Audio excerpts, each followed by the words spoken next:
মাননীয়া গৌরী ঘোষকে সংবর্ধিত করতে পেরে মঞ্চে ডেকে নিচ্ছি গৌরী ঘোষকে। তার প্রতি আমাদের আন্তরিক কৃতজ্ঞতা প্রিজমের পক্ষ থেকে তার উপস্থিতির জন্য।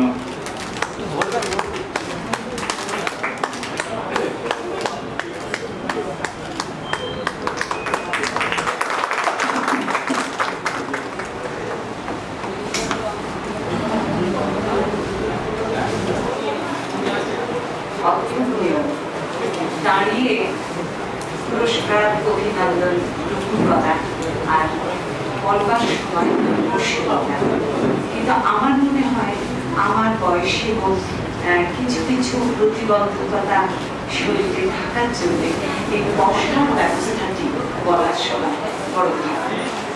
আমার কাছে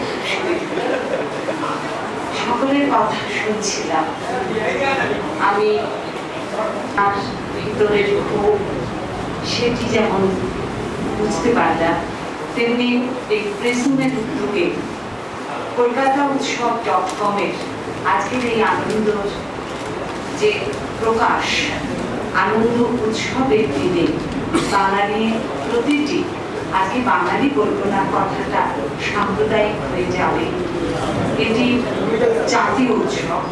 এই জাতীয় উৎসবের যে আনন্দ সেটি ভাগ করে নেবার যে ব্যবস্থা সারা বিশ্বের সঙ্গে, তাকে আমি কিন্তু সাধুবাদ জানাব।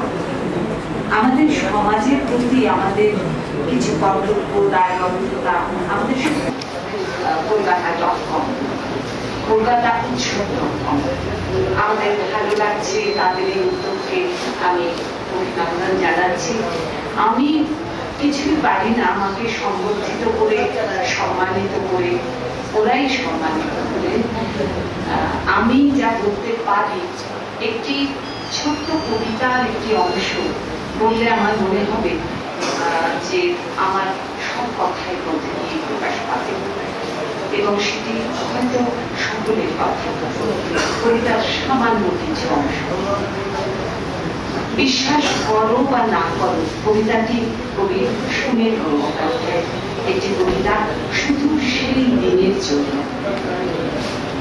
বিশ্বাস করো বা না করো, খবরের কাগজে ছাপা হয় না এমন এক বিশাল দুনিয়া ছড়িয়ে পড়ে আছে বাইরে, তার মধ্যে দিয়ে হাঁটতে হাঁটতে হারিয়ে গিয়ে যেদিন দেখতে পাই জল ঝিনুকের লাবণ্যের মতো একটি দিন, সেদিন মনে হয় শুধু সেই দিনের জন্য বড় সার্থকভাবে বেঁচে আছে।